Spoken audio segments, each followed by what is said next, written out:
Hello, everyone. I hope you can hear me. Okay, so let me first introduce myself. I'm Snehal Jagdale Surve. I'm co-founder of Alternate Angle Academy, and I welcome all of you to today's session. And thank you for deciding to spend some time with us today, on a weekend. So thank you for that. Uh, and just a little bit about what Alternate Angle Academy is. It's a knowledge sharing platform for built environment.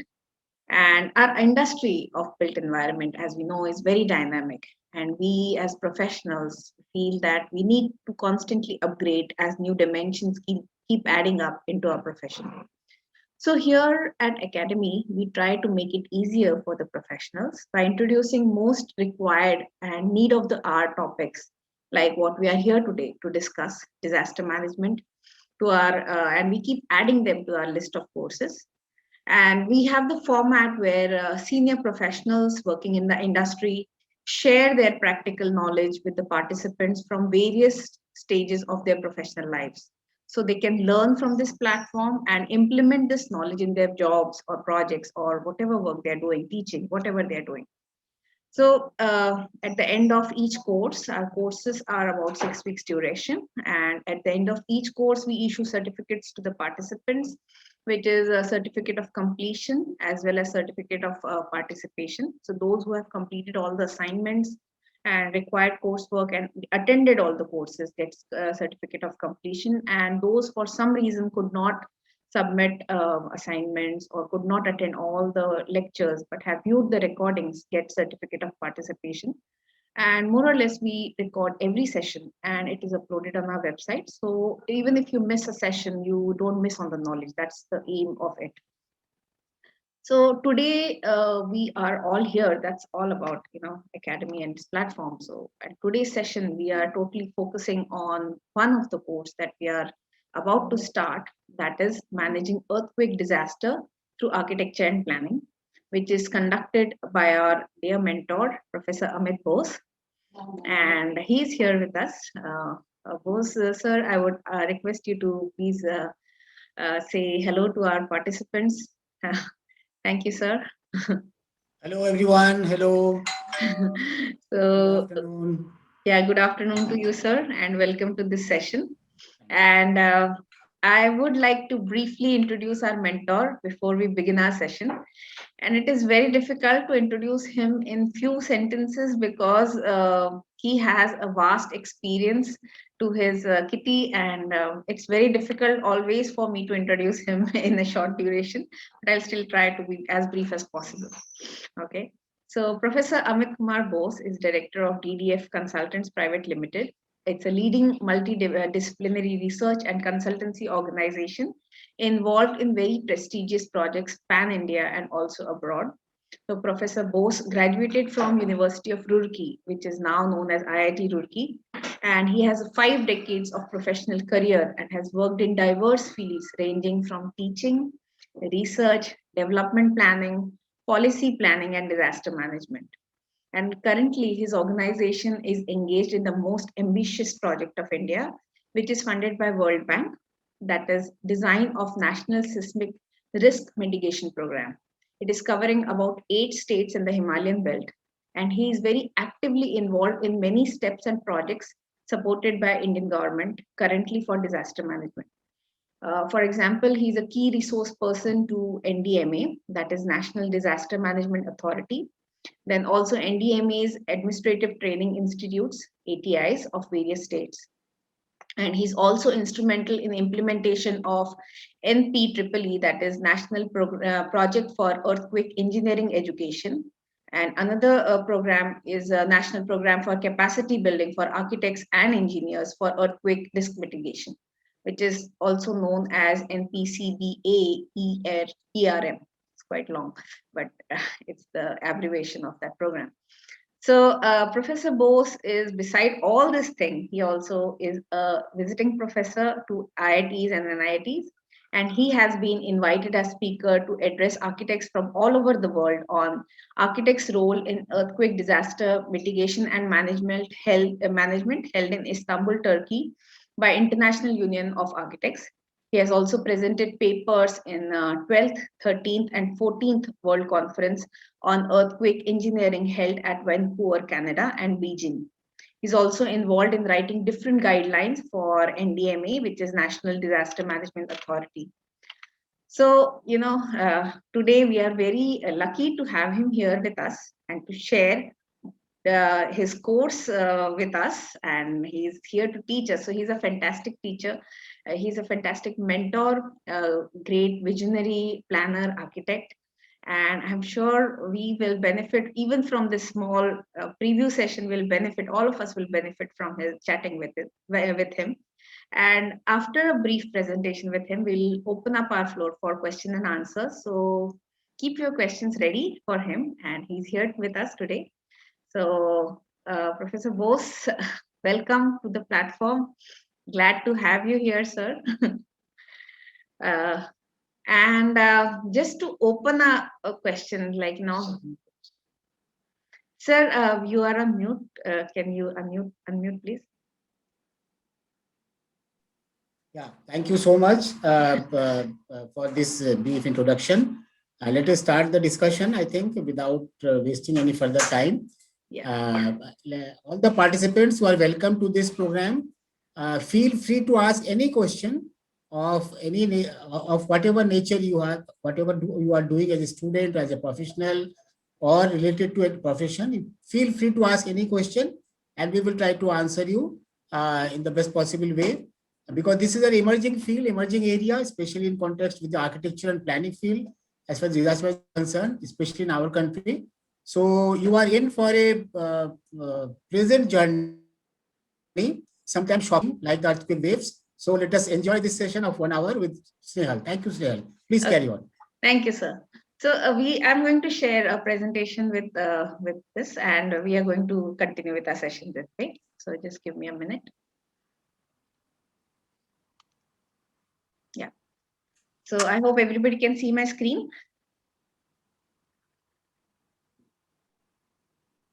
Yes, I can see. Yeah, just a minute. Just a minute. I think.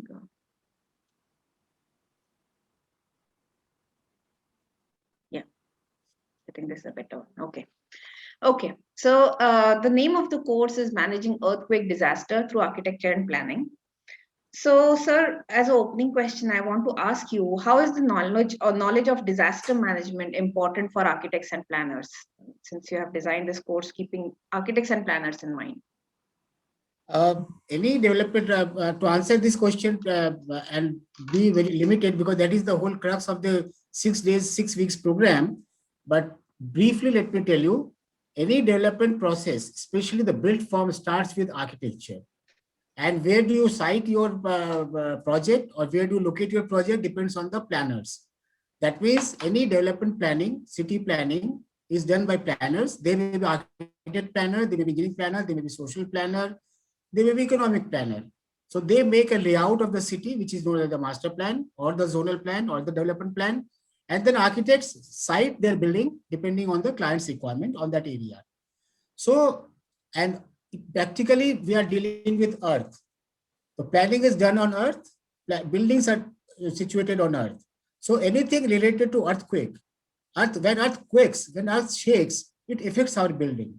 So we have to have an understanding as a professional architect or planner, how my building is going to behave wherever it is located on this earth, on this globe.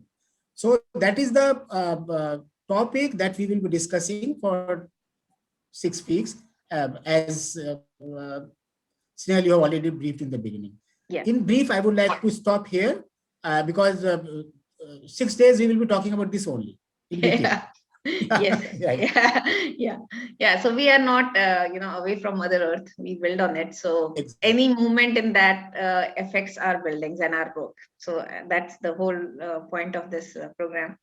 So, in school, we have learned about what are earthquakes and how are they caused. So how is this natural phenomena affects us? That's what you're covering in first session. So what can we expect here? Actually, as all of us call it a earthquake disaster, it is not a disaster, it's a phenomena basically. We convert into a disaster.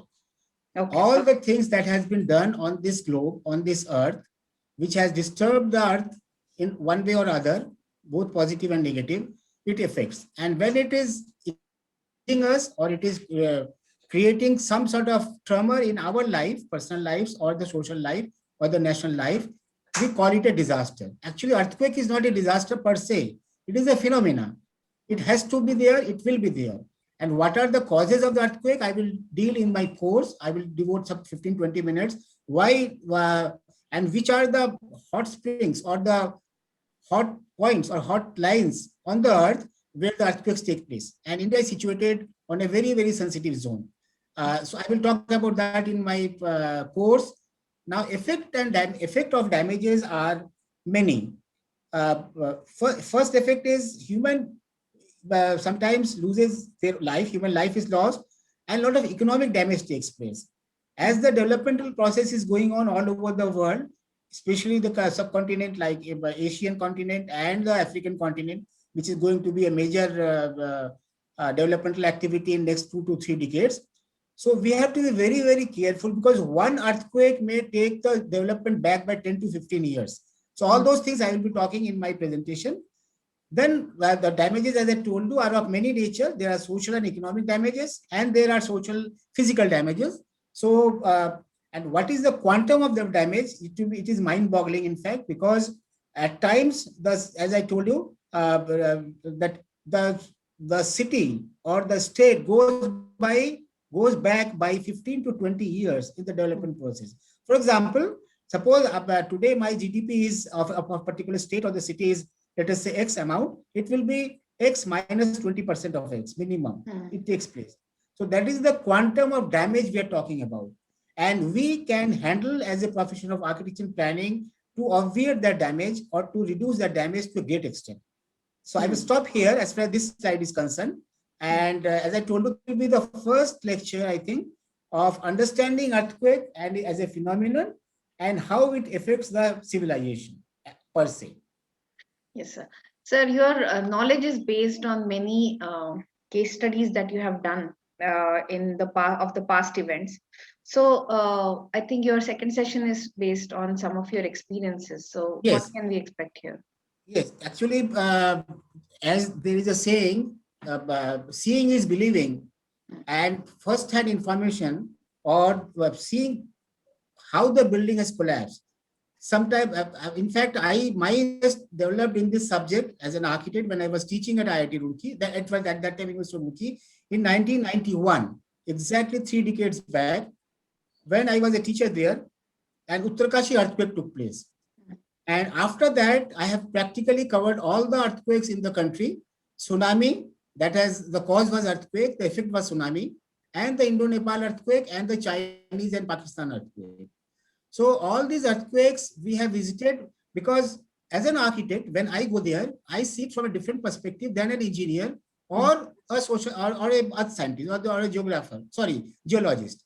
So the perspective is different, and based on my experience of damage survey and assessing the cause of the damage, I came to conclusion. After that, I started reading the text that is available. Very sketchy books are available. Very few books are available at global level. With reference to the architects and planners' perspective, how the earthquake is seen.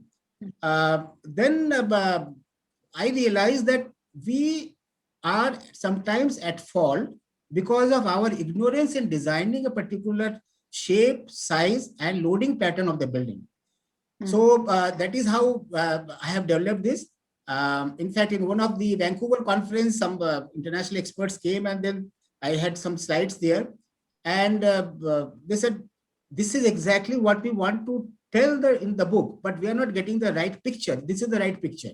So what I'm trying to say is that case studies are the best books to teach us the lesson, provided we have the sensitive eye and the understanding to understand how a particular building has collapsed, or conversely, why the building which is next to it has not collapsed. So the reasons through which I will be showing through the case study, there will be about 50-60 buildings I will be showing, and each building has a different story to tell, why it has collapsed, and the next building, why it has not collapsed. or why it has damaged or why it has not damaged. So this slide or this part of the presentation or this session will be talking about mostly about that. Wow, And these case studies will be not only from India, but from all over the world. Some of the things which are the secondary case studies I have borrowed, I will be showing you that also. In fact, in America or in advanced countries also, how buildings have collapsed, and collapse of the building has led to a paradigm shift in the process of planning and design and structural engineering in those countries. Oh, wow, that sounds very interesting, because Yeah. we always hear about it has happened, but why it has happened, that analysis behind it, it's very important. Yes, that's right. But not only architects, there are many people who are involved in mitigating it or designing. So you are talking about multidisciplinary roles of various players and stakeholders in this topic. That is the next session. So Yeah. what can we expect here in this session? Snehal, in this session, what is basically, see, any activity, any development activity is not the job of one particular professional group. It is a multidisciplinary, and client becomes the main stakeholder in this group. If the client is educated, I will start with the player. First player is the client. The client could be Government of India, it could be World Bank, it could be United Nations, it could be individual constructing their house, or a shop owner, or a mall owner, department store owner. So the sensitivity of that particular client, it starts with that. If he is aware about what is happening, he will demand from the architect, and he will reject the architect who is not aware about these things. So that realization is gradually taking place in our country also, besides other developing and developed countries. That is the first player. Then whenever you are going to design a building or any activity or any built form, where does the client go? Government of India, state government, Maharashtra government, American government, whichever government it is, they will search for an architect. So the ball starts rolling from an architect's table.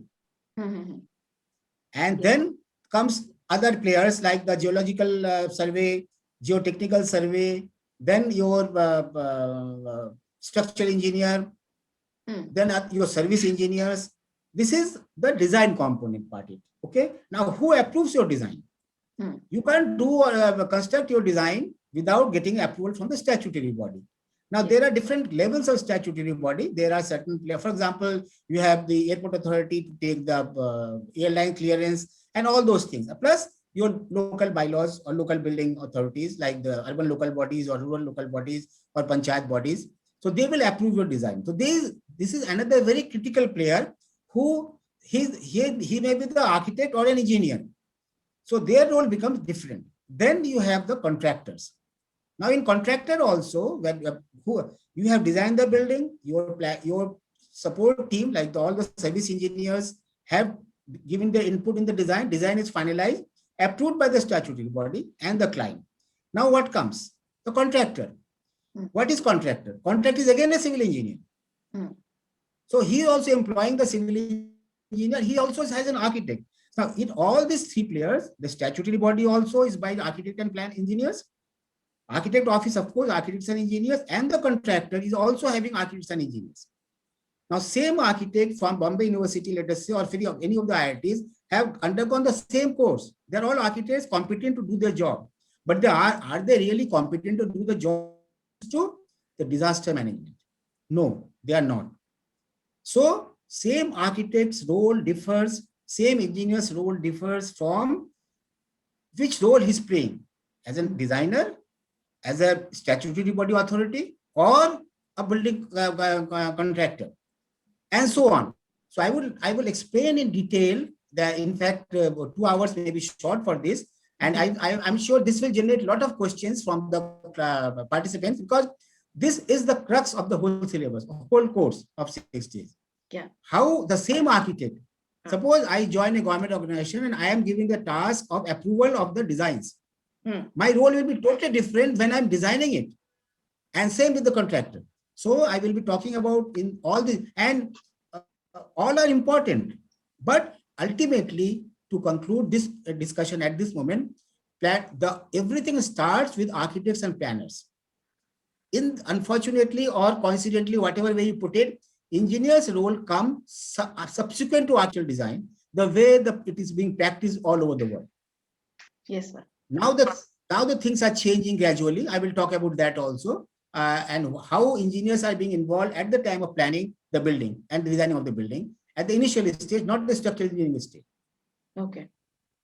Yeah. So basically, we have, like, to tackle such a big problem, we have to work as a team, and we have to look at it from all point of view and all angles. Yeah, But that's not but professional involvement is not the only thing. The code also has to, guide us in that direction.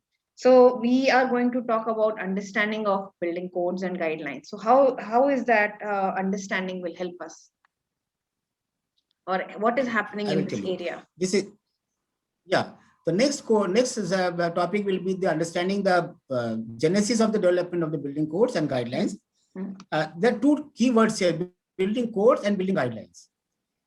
So guidelines are not statutory; codes are statutory. Okay. For example, all the architects and engineers or planners who are participating at this moment here, am I audible? Because there is some signal of poor signal. No, sir. Yeah, yes, sir. Yes. Okay, We can fine, hear you. fine. Yeah. Okay. So the codes, see, earthquake is a phenomena, and the earthquake engineering, as we call it, is not very old engineering. It is less than 100-year old, let me tell you. Not that we did not, all the countries did not design building from the earthquake safety point of view. That hypothesis is also wrong. Because of the traditional knowledge that we have, Himalayan old buildings, Assam, you go to Assam, you go to Uttarakhand, you go to Jammu Kashmir, you will find they have withstood the earthquake for 200 years, 300 years. But when we started the mass construction or urbanized construction, code began because the new materials came. And the steel, concrete, and all these things started coming. And now we have a new material of facade treatment and all. So it requires codes and guidelines for doing that. Now the genesis of the code is, and the code basically addresses that how, if you design the building as per the code, life safety is assured. Yes. Damageability to the building may not be assured, but nobody will die if you follow the code in real spirit of the code. So, and then there are now demand on the buildings. There are three kind of performance criteria, we call it. One is performance that no life should be lost. That's the prime performance. No life should be lost if the building is damaging or being collapsed. That is the first criteria. Human life has to be saved. Second is, I want, let us say there is a hospital. I want immediate occupancy. When there's an earthquake, I will go out for 10 minutes. I will come back after 10 minutes. It's a different demand. And the code are answering that question also. And the third and the highest demand to the building is, there's a nuclear power plant, or there is a advanced, that is going on in a hospital. An earthquake takes place. What do? You leave that person to die on the operation table? No. So it is known as the continuous occupancy. I will not move from what I'm doing and then let the building shake, but my equipments, myself, and the patient will be safe. So this is the highest level of demand, and the codes are addressing that. Now, this is going to be again very interesting, because most of my friends who are participating may not be knowing about it. If they know it, very, very. And then understanding of the code is very essential for both architects and planners. And Snehal, because you are running an academy, I would like that in whichever program you do in future, let there be some discussion on NBC, National Building Code, because that is very, very essential to understand. This is the basic safety sort of key we have with us as an architect, as a planner, or as an engineer for that matter. Yeah. Yes, sir. I mean, this code, it has to be incorporated in the code, and all of us should be aware of this so that we can incorporate that in our practice. So that's right. This is the, like, new awareness about this earthquake disaster. So how do you suggest that we address it as a professionals? Okay. Now, as I told in the beginning, at the outset, let me tell you, I am a self-taught man. My wife is an earthquake engineer. She's my teacher. And I learned from her, because she's an engineer, PhD from IIT Delhi, on earthquake engineering. while they were doing the survey of the buildings, I will tell you how the role of an architect and planner was defined by me in our country for the first time. It was in 1994. After the Uttarkashi earthquake, what happened? Institute at that time in the country, where the earthquake was a then all the government, wherever there was an earthquake in this part of the world, the team used to go and do the survey and give a report to Government of India or the respective state governments, like neighboring states also. In the at that time, SARC was not there. Now the SARC countries, they used to go and them. So my wife used to travel in the team. So after Uttarkashi earthquake, I'm giving you a little one or 2 minutes of story, the real story, how I got inducted. So when they came back, they submitted the report to the gentleman was the vice chancellor. He's known as the Bhishma Pitamaha of earthquake engineering in India, Dr. Jayakrishna. Okay. If you Google it, you will find it.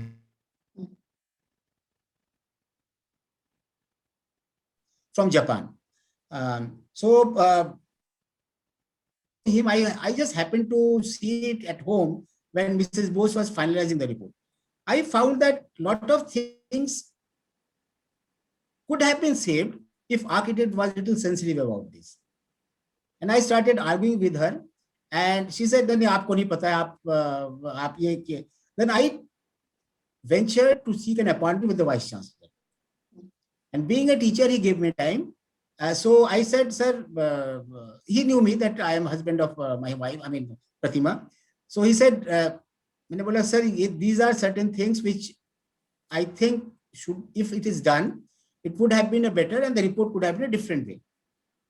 He did not say anything. He said, "Okay, I will look into it." And then I forgot about it. After 1 month, he called me again and said, "You were telling something. I have called the entire team who visited the Uttarkashi earthquake site, including Mrs. Bose." Then I said this. They just laughed at me, but Dr. Jayakrishna, being the sensitive person, he said he has a point.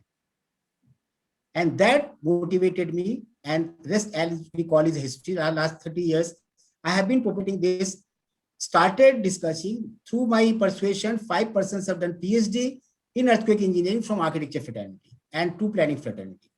Now, why I narrated this? I was accidentally involved in it because my wife was there. In the process, what happened? First engineering for architects and planners was launched by me in 1994 in Roorkee as a QIP program for teachers. And then after that, I took it as a, and now all the guidelines that is there in the NDMA, you will find my name because I have been involved by Government of India for this thing. Why I narrated this? I narrated this because, as I told you, I have not any formal education in earthquake engineering, but I know what is earthquake, how earth behaves, how building behaves. And if an architect understands how the earth behaves and how the building will behave, so I will have the size of the building in such a manner so that my building will not collapse. And code is helping us. Now we have gone beyond code also at times. So I will talk about all these things in detail. So that is at the planning stage and designing stage. What happens in the construction stage? In the construction stage, what happens? The persons who have designed the building is not involved, unfortunately. It's a different team altogether. If the same architectural firm is doing the project management also, they may visit, but there will be engineers mostly visiting, not the architects. Architects, they visit, they will be seeing the architectural collaboration, architectural configuration, other things. And here in the construction, even if the design is perfect from architectural and engineering perspective, if the construction is faulty, what is construction? Construction is with the materials and water. I'm using the word and water with capital W. How many of my friends participating in this understand the impurity of water will damage the building at the time of construction only? Forget about the weathering, that will further deteriorate it. So the quality check at the time of construction with reference to the material quality as well as the design quality and its implementation will be very, very critical. These are not difficult things. These are sensitive things. Once you understand, it becomes routine. First 1 year will be difficult because it's a new dimension we are adding. We are not adding anything new in per se in the material or in the water. but we have to understand how this material, for example, 4 bars of 20 mm diameter which earthquake engineer has given, sorry, which structure engineer has given for a column or a beam. Why 20 diameter bar is giving? Why not 6 bars of 16 diameter instead of 4 or 5, 7 bar or 8 bars of 16 diameter given? If we understand that, we will be able to understand the construction related design. And I am going to state something with best project management consultants are the architects. Best project management can be done by the architects. Architects have not realized the strength that they have in the education system or doing the project management. Finally, I come to the building maintenance. Today, after this discussion, you go out wherever you are and see where are the vertical cracks in your building columns. Typically, in the old buildings, in all the cities wherever you are, some of the buildings having vertical cracks at the column, maybe at the column beam junction or at the ground level. Why these cracks are there? If you understand the construction, then you will follow why the cracks are there. And that is a maintenance problem. What happens? Because of the faulty construction techniques and technology and the methodology, at the time of construction, only humidity seeps in the concrete. And after you have done the plastering and everything, that humidity gets trapped and it erodes your reinforcement and it expands in diameter. Reduces the strength and expands the diameter. Where will it go? There will be vertical cracks. Vertical cracks will develop within a year of the construction, and then further humidity will seep in. And that becomes your most vulnerable structure from the earthquake point of view. So how the maintenance plays a role equally. So 3 components: planning and design, one part; construction, second part; and once the building has been handed over, what is the safety? So I will be talking in detail of all the 3 components with slides and with examples. So that itself is sounding very interesting. That how you are incorporating and talking about every aspect of a built environment, from planning right to maintenance. So I think we need to change in our approach. We have to bring in the change in our approach as a professional, and that is what you're trying to talk about in the last session. So what will we discuss here in this? Yeah, last session, last session, my idea is that it will be more of a question, because 5 sessions with some homework, some task, if our participants are doing it sincerely, I can assure them one thing, that they will be sensitive. Because in earthquake engineering, it's not taught in the core as a core subject in our institutions. So if the sensitivity is there, they will generate the interest themselves. And there's huge amount of literature available in the internet now. Huge amount of. I will give you some references also. So what happens is there's a little. Then about, as I told you, all those 5 elements that we talk in the first 5 discussions, how they will be applicable. You don't have to do anything extra. You have to reorient your approach. That's it. And of course, we will summarize. So here, in this session, I would like, or I would expect more of questions from the participants so that it becomes lively. And then we can conclude after the 6th session. That is all what we will be talking about. In brief, I told you that. But I think, Snehal, if somebody is interested to discuss something or ask some questions or doubts, we can answer them now only. The overall things, topic-wise discussion, we will take only when the topic is being discussed in detail, each topic. Yes, sir. So this is actually the we are going to cover. This is the overall sessions that we are going to cover. That's what you have talked about, and this information is available on the website in detail about each session. What are we going to discuss? So I know many of you have joined this talk today, but have not registered on the website. So I would request you to please register on the website, so that you can go through all the details of this session and take an informed decision whether you want to join the course. So the course is about to start in a week's time. That is next week, Saturday, 24th July. And it's a 6 session program. 2 hours each week we are going to dedicate towards it. The timing will be same as this seminar, 4 to 6 p.m. or so. And it's a live session, sir will be there with us, and we can interact with him, we can ask questions. He's going to present a lot more. He has a lot more in his kitty to present. So so he'll be there with us to offer one-on-one interaction. I think that will be very useful. So I'll stop sharing at this point and we can continue our discussion. You can see the website link in the chat box here. So one question that I would like to put forth, that I'm also a practicing architect, and there are certain areas where I practice, but they might not be in the earthquake prone area. So still, if somebody from my office, somebody who practices in the areas that are non prone to earthquake, will they benefit from this course still? Yeah, it's a very good question, in fact, and let me answer it in a different perspective altogether. Earthquake, there are certain, as we call it, hotbeds of earthquake, or it's called ring of fire, we call it in the earthquake terminology world over. It's known as ring of fire. So when I will talk about that, I will show you where are the ring of fires. All over the world, there are zigzag way of fires, which is highly prone to earthquake. Now, from where we got this information? Because Earth is a dynamic planet, very dynamic planet. There is a constant movement of the Earth. Okay. Now, for example, our code or our Bureau of Indian Standard Codes, initially after the independence, we had 7 zones. Gradually, we had 6 zones, then 5 zones. After Gujarat earthquake, we have 4 zones now. This is the only earthquake zonation map that we have in the country where we don't have any zone 1. It starts with zone 2, 3, 4, 5. What does it mean? It means that no part of India is safe from earthquake. That is the first thing. Oh, okay. Yes.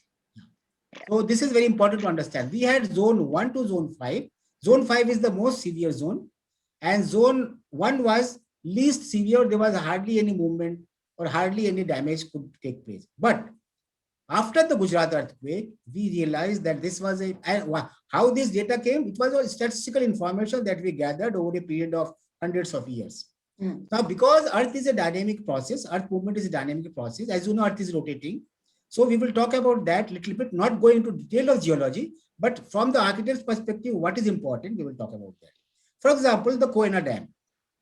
Koyna Dam caused an earthquake. I don't know whether you were there or not at that time, but it was known as the reservoir-induced damage. Reservoir-induced damage means it caused certain shaking of the earth, that earth quaked, and then the damage took place. So so, for example, if you see the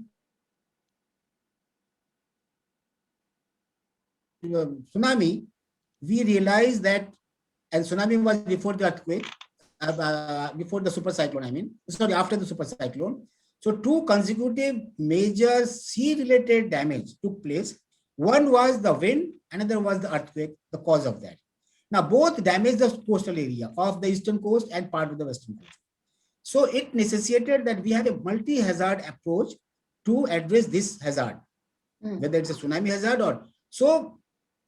At that time, it was decided that we will not have any zone 1. It will start with zone 2 and zone onwards. So to answer your question, that is one part. This is one. Second, because as I told you, very dynamic process, I won't be surprised within the next 15 to 20 years, we won't have even zone 2 in our country. Because when I will talk I will take the first lecture, please listen carefully at that time, how Indian plate is moving. And how Indian plate is moving at the rate of, हमारे नखून साल में कितना inch बढ़ता है पता है आपको? Around 2 inches, 2.5 inches. अगर आप नेल नहीं काटोगे, तो नॉर्मल ह्यूमन बीइंग का 2.5 इंच के करीब नखून बढ़ता है. It means 5 to 6 centimeters. Our earth is shrinking. Indian subcontinent is shrinking at the rate of 5 to 6 centimeters per year. And where this landmass is going? This landmass is going below the Himalayas. And Himalaya is the most youngest mountain range, and it is rising even today at the rate of 3 centimeters per year. because this is known as the subduction process. So in nutshell, to answer your question, there is no part of the country, I'm talking with reference to my country, where you can say I am earthquake safe. Comparatively, yes, you are safe.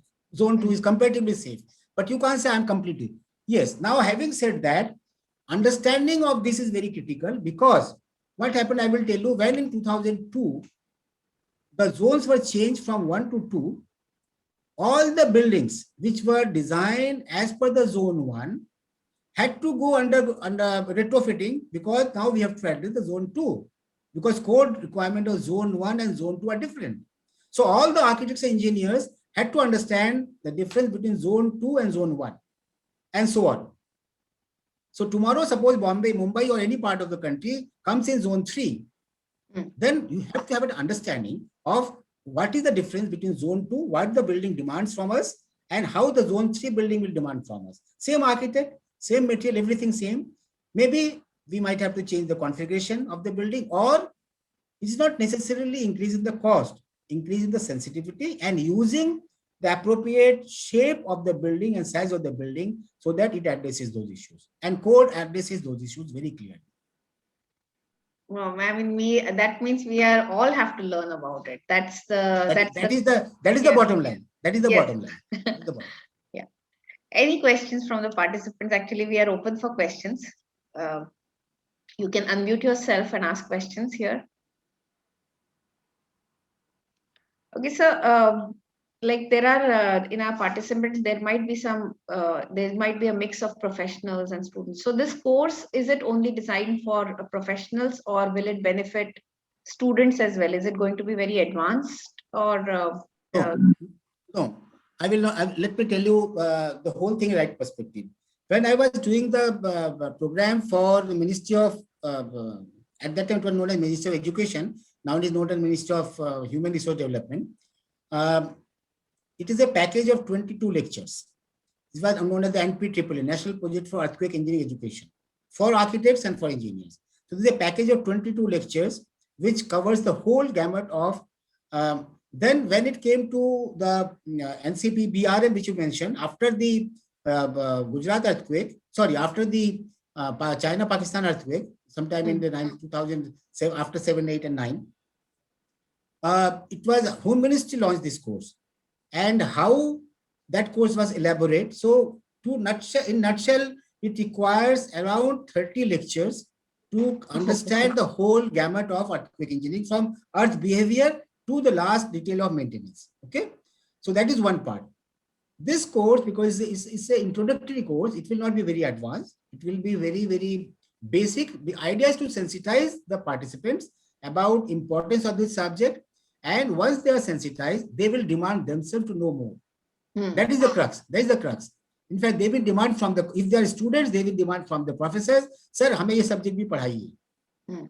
Please teach us this subject. Please, and for if there are any students here, let me tell you, IIT Kanpur every year at third year level, I'm talking about architecture students, at third year level, they do have a workshop, a camp for 15 days at IIT Kanpur. This year it is being held on online. So they have a 7 days program where professors, both architects and engineers, teach about this subject. Then they have a design competition among them, and there are very good prizes for that from IIT Kanpur. Okay. So, so this is about. So it will not be advanced course. To answer your question in short, it will not be a very advanced course. It will be basically introducing the subject to the participants. So architecture students, engineering students, planning students can also take participation in this. I will tell here something more at this juncture, because you asked me about a question which I can talk about an hour about to answer this question. We are heading, Snehal, towards a regime where it is going to be compulsory for architects and planners to undergo this course. I am preparing all of you for that. Let me tell you. Honestly, I'm telling you. We are doing a project. We are changing the syllabus. We are changing the curriculum. It is going to be the law in next 4 to 5 years. We are working on that. With AICT, we are working on that. Council of Architecture also involved. So I think I have answered your question. It is for everyone. Anybody can participate. Yes, Shyam has a question. Yes, Please, Shyam. Shyam, yeah. My name is Sayam Chudiwal. I am from Ahmednagar. I was interested in knowing like this course would be teaching us majority part would be in the pre-disaster scenarios, right? And not the post-disaster scenarios. Yeah. See, I will tell you, complete your question first, then I will answer. So that's what my question is, sir. Like I am interested in learning about post and pre, both. I mean, post-disaster and pre-disasters also. Okay, I will tell you. I will answer this.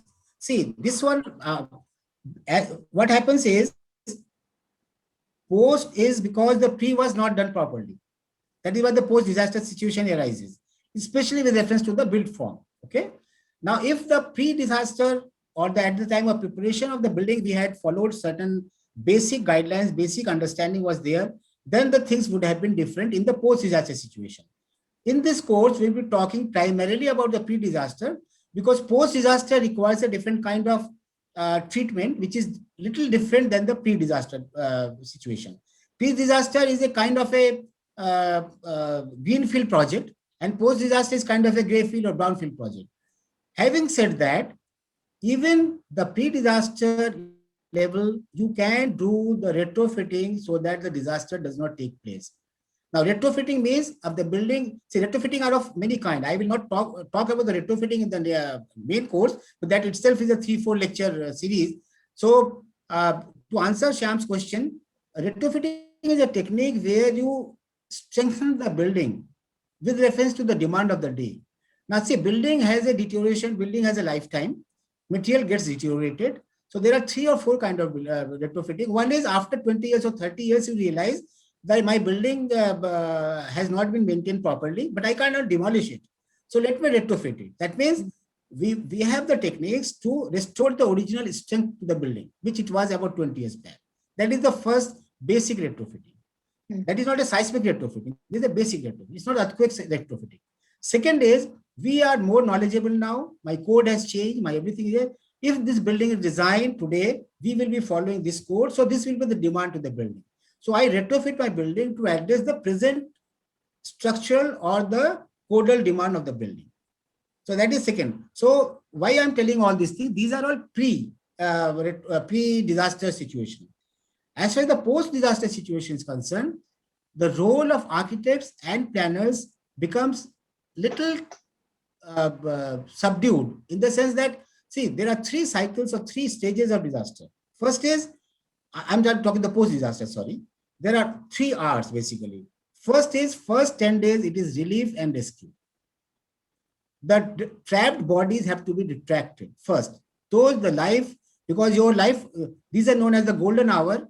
First 48 hours, lives have to be saved. Nobody is allowed to go. Even Prime Minister is not allowed to go there because they will be disturbing the whole rescue operation. So even if a single life is saved, 48 hours is the golden time. This is known as the rescue. Planners have hardly any role to play. It is basically, we have the National Rescue Force. They take care of this. Second part is the relief. So rescue and relief. Relief means whichever persons, how many persons or the lives have been saved, we have to give them relief. Relief are of many criteria, many types. Their temporary housing becomes a critical factor where architects or planners' roles come in. After Gujarat earthquake, because it was a widespread damage covering almost more than 50% of Gujarat, bamboo was used by the Institute of Architects and Council of Architecture all over the country. From Bengal, I was sending bamboo, and whole of Bengal bamboo was exhausted. That was the type of demand. And immediately within 15 days, we developed a technology for the quick construction of shelters. So this is the second phase. Third is rehabilitation. In rehabilitation phase, the role of architects and engineers is a big way we can think of. Here again, we have to, rehabilitation are also 2 kinds. One is a short and long-term rehabilitation. So this is how it is. So we will be talking about the pre-disaster in this course, not the post-disaster. Okay, sir. Thank you. Like I'm a graduate in architecture, and last year I've done my thesis on post-disaster relief center itself. Very It good. is like Very good. quick construction technology, so that's why I was interested Right. in knowing in detail. Right. Very good. Yeah. Very good. So yeah, the next question, I think there is a hand raised by Kajal. So Kajal, please unmute yourself and ask the question. Yes. Hello, sir. Good evening. I have a question. Like in this course, have you included the heritage structure and their study also, or it is only about the new or the modern construction? Uh, uh, Kajal, again, a very good question. To tell you very honestly, this is the most challenging part of the earthquake engineering or earthquake safety from the architect's perspective. Now, what is happening is currently we are doing. Snehal mentioned about that that very ambitious project of Government of India we are doing, where this component is also there. All the 8 Himalayan states have the traditional earthquake resistant technology. Traditional earthquake, which the building have withstood the earthquake forces. Modern buildings have collapsed, but the traditional building did not collapse. Many of them, Assam technology, then your Jammu Kashmir technology, Uttarakhand technology, and so on. Only problem with them is, I will tell you, the short answer to your question is no, we will not be covering in this course. That one, because both these questions require an exclusive 5 days, 6 days program or for addressing this issue. Idea is that we have to understand how the building will behave as an architect. What is happening, I will tell you, I will give you a hint. Hint means building is situated on the soil, right? And soil, when it is situated on the soil, what is happening? Gravity is pulling it down. That is giving the strength to the building and stability to the building. Because gravity is pulling it down, and that is how the building is designed. In our subconscious mind, all over the world, architects have the idea that all my compressive members are carrying the load of the building. In earthquake, that becomes redundant. Columns are not carrying a load.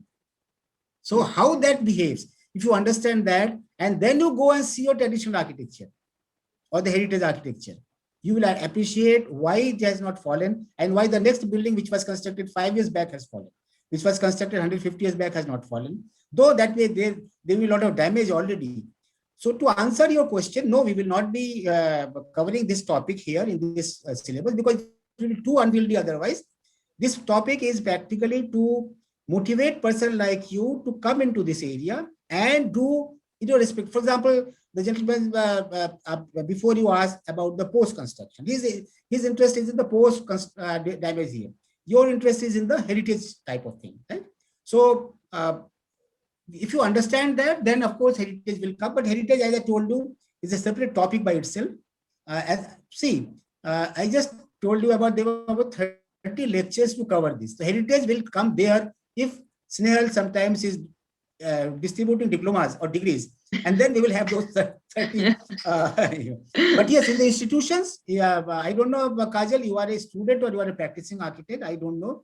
But if you are a student, you can take a topic or a thesis or a project on this, and I will be very happy to help you, help anybody in this group to get guidance or to get any help if you need. To the right person in the country, and they will help you. Thank you, sir. Actually, I'm an architect and I'm currently doing my post graduation in heritage management. So actually, I'm interested into the earthquake and the heritage structure and the relation of them. So how to do that? Yeah, very good, very good. Typically, let me tell you, the heritage type of structures has evolved from the behavior of the buildings, and they have learned it from the nature. And if you see it, how they have learned it from the nature. The reinforcement that goes into the tree and the leaves. Leaves are stable and of different shape and size, but it is erect, straight. When it dies, it falls. Same is the building. How our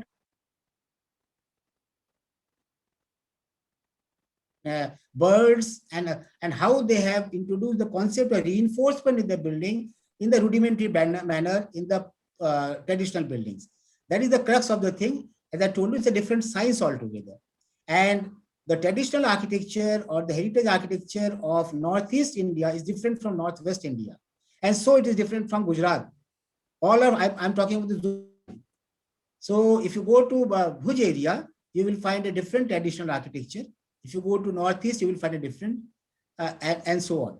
So good that you are doing a course on this or the thesis on this. But if you are having an angle of or the perspective of the disaster resilience, that will add to your maybe value of the thesis. Sure, sir. Thank you so much. Yeah, I think, we all need to understand basically about the earthquake and basically about this disaster management. It's a new area which is opening up for all of us. And if we start understanding it, we can implement it in our own way into the practice. And that's what the whole aim of this course is.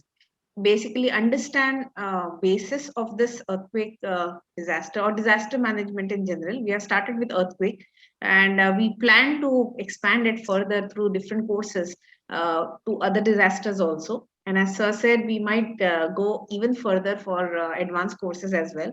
But let's start at least by understanding what are the effects and how we can incorporate that in our current practices or the current work that we are doing.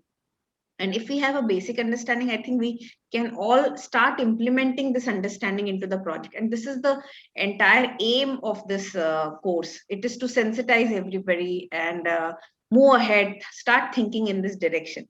And with sir, with such a vast knowledge which he has already implemented, he's trying to implement that through education, through codes, and through different programs. It will be very interesting to learn from him, to ask our personal questions, and then start implementing them in our projects. So I guess that is that will be the most charming part of this course that we'll learn from him. Yeah, there is a question from architect JV, I think somebody. Yeah. Okay. Whose responsibility is earthquake design for a building? Is it a structural engineer or architect? Since architects are not structural engineers. Okay. This is what the myth has to be broken. And that is the whole purpose of this course. See, it is not any individual professional's responsibility. It is a joint responsibility. That is why I said there are many players and each player has a role to play in making the habitat safe. Each player, whether it is a material supplier or the statutory body or the architect or structure engineer. They are doing their respective roles, but never forget, architect is the team leader. The way we practice, architect is the team leader. Client does not appoint a structure engineer. It is the architect who appoints a structure engineer. Unless client tells you that my structure should be done by engineer so and so, you will appoint your own engineer. You have your set of engineers. All the practicing architects know what I'm trying to say. So the responsibility lies on architect. Structure engineer will give you the design, but you should have the understanding of not vetting the design, but understanding why he is giving such and such thing in the design. That's the first thing. 1 minute, there's a call, I will just take it. 1 minute. Hello. So that is one. Second is, during the course, I will be giving you 3 or 4 quotations, which you will remember throughout the life. I'm not quoting it now. So I'm keeping you for that course. And maybe in the first 2 lectures, I will be quoting 3 or 4 quotes where the best of the earthquake engineers in the world have told about architects. So to answer this question in brief, it is the joint responsibility of everyone. Yes, the way we practice, we feel that it is structure engineers' domain and the way the codes have been written. But there is a demand now from persons like me that this is a myth that only structure engineers can save the building. Architects have a major, if not major, at least one quite a substantial role in making the built environment safe. And that is why this course. Otherwise, there was no need for this course. Yeah. So, Venkatesh, did we answer your question? Venkatesh is writing, I agree, knowledge is prime. Yeah. Okay. Everything starts with knowledge. Yes, right. Certainly. Yeah. Certainly. Okay. Anyone have any other question? I would like to ask you something. You have been working on national level. And I know that there is a Sendai agreement that India has signed with UN's Sendai agreement. So, and many countries have also signed it to implement that agreement of disaster mitigation in their own countries. So, where is India as compared to the other countries of the world? Meeting में हुई. See, Sendai Agreement is a very unique agreement. In fact, United Nations and other UN bodies, they have this decade-old focus on certain activities. Okay. Now, Sendai Agreement is one such activity where all the member countries of the United Nations decided that we have to make our investments safe. Okay. What is investment? Investment, any developmental process is investment because it requires investment. And because in the after the globalization of the economy, it is not that only Indian persons are investing in India. Global players are also coming. So in the Sendai Agreement, and who will come to India or any country for that matter, unless we have the safeguards against the investment. So the investment in form of money, investment in form of technology or human resource requires certain safety laws. And Sendai agreements, in short, it's a very thick document and very bulky agreement. But we have to understand as an architect, as an engineers, that what is this and how can we reorient our approach to solve this problem. Ultimately, what happens, I will just tempted to say something which I was keeping reserved for the course when we'll be having it. When we say that India, forget about the COVID thing which happened just 1.5 years back. So we are having setback. India was growing at the rate of 8% average. What does it mean to an architect? I always say this to architects and engineers. Do you feel any role that you have to play or we have to play as an architecture community? 8% growth rate means if my GDP is 100 crore today, after 5 to 6 years, it will be 200 crore. And from there, with this money comes. And who is contributing to raise this? Do you know you are one of the major players as an architect? Have you realized this? If not, please realize this. Because in the form of built form, in the form of development process, you are contributing in a very big way. In a developing country, building industry contributes than 25% of the GDP. And who is designing that? Sitting in this discussion today. Have you realized this? So if you are not in building or built in the safety factors, are you doing justice to the work we are doing? Are you doing justice to the nation? No. So that has to be done. Sendai framework answers these questions in a very, very systematic manner. Unfortunately, these are not being taught in the schools and colleges of architecture and engineering, unfortunately. Person like Kajal and Shyam and all who do answer they have done, they may be knowing about it, but it should be taught because it changes your approach towards the professional practice, both for engineers and architects. I'm not talking only for architects, but for all the professionals for that matter. Those who are involved in the building industry or development activities. So that's it about your question. Again, I can go on talking, but I will stop. I have to stop myself somewhere. Yeah. Yes. So there's one more question from Manas Sharma. He's saying, good evening, sir. So currently I'm in my 5th year, wanted to do my thesis and dissertation on disaster resilient architecture and houses. So what should be my approach for it? See, this is, as I told you, this is a very good topic. Snehal, I would like him to keep this question reserved. Let him go through this course. And at the end of the five this thing, he will have the answers to all these things. And if he desires, I don't know from which college or which institution he's going to do this, I will put him to the right person. With both architects and engineers, they are well known in the country. He can touch, they are all sensitive people. They would like you to help Manas about this. So I think let this question be reserved till the end of this course, because he will get all the answers in this 5-day program. in my So opinion. Manas, I But think it is very short time to answer your question. It's a very good question, but it requires a course to answer this. So I'll just share my screen just to for sir has already mentioned. Just let's go through the content of the course a little bit and where you can find all the information. So this is answering somewhat Manas's question and just to guide everybody. Let me share my screen here. This is our Alternate Angle Academy's page. It's alternate angle.academy. That's the website. So here, if you go under courses, so there are this ongoing courses. So managing earthquake disaster through architecture and planning. This is one of the course. And you have to sign in. I have already signed in. Once you have signed in, you will see all the information. So this is about the course poster, which talks about the dates and all the information. This is all the details about the course duration and everything. Description, what is going to be covered. Requirement, like who can attend. Basically, it's open for architects, planners, and engineers practicing as well as students. Master students as well can attend. Bachelor students is also open to that. But it's better if you're in some senior years because you will have to implement. You have to understand that what is going on. So it's better if you're in a 4th or 5th year student. Then what are the takeaways? This is just a small description. This is about Professor Amit Bose. And up to this point, you can view without signing in. But once you sign in, you will be able to see all the course detail.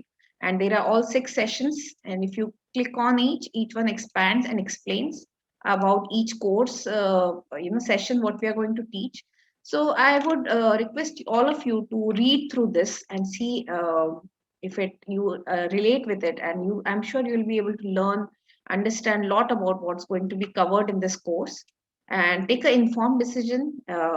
And for that, if you want to see all this, you have to register on the website. Registration is free. So please register and then go through all the details so that you will be able to know in detail, read in your own pace what is going to be covered. We have completely described everything here.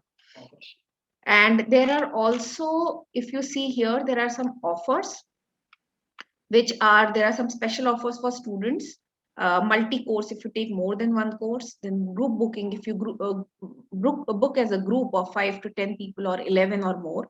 Then if you refer somebody, there are also offers. So you can contact us in here, just if you are fitting into one of these, contact us and we'll give you offers, relative offers to your requirements.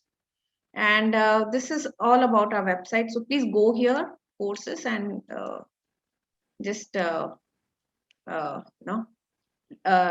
everything about it. So can you please share the link again? So if somebody has missed, they can go through the sessions. They can go through the link. So anything related to, I'll answer your questions, Sayam. okay. Yeah. And Yes. meet you on the first day of the meeting of the course. Thank you. Thank you, sir. Thank you very much for your everybody. time. Thank you, everybody. Thank you, sir. Yeah. So Sayam, it is going to be live. He's going to be live on the sessions. He has committed his time for all the 6 sessions. He'll be live. There is no record. There's a recording of the live sessions will be there, and the recordings are available to you once you register for the course.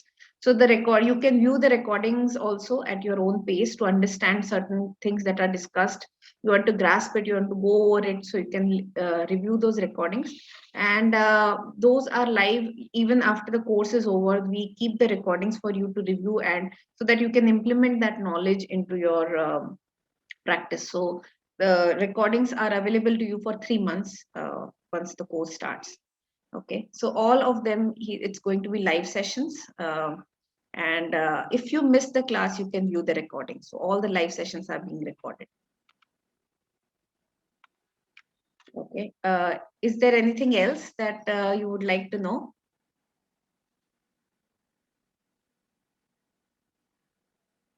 I hope you guys have registered. Here is the link again. So register so that you can know about what's going on you can read about it and make an informed decision. So this is the link in the chat box. And I think with that, we are at the end of this session.